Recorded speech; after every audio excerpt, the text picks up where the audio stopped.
Hello guys, ఇప్పుడు ఈ Horlicks అనే కంపెనీ మనకి మిల్క్లో చాలా బాగా పనిచేస్తుంది. అలాంటిది కొన్ని సంవత్సరాల నుంచి ఈ హార్లిక్స్ ఫ్రీజ్ గడ్డ కట్టేసింది. అప్పుడు ఈ గడ్డ కట్టిన హార్లిక్స్ ఎలా తీయాలో ఇప్పుడు చూపిద్దాం. రండి, కత్తి తీసుకొని ఇక్కడ బాగా కొయ్యాలి.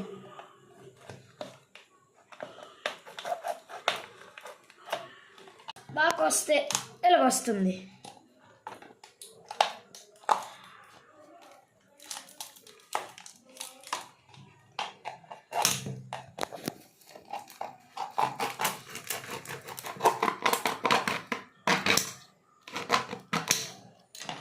ఇప్పుడు ఈ గట్టిగా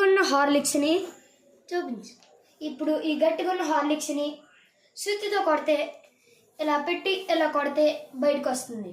okay guys, thank you. Subscribe.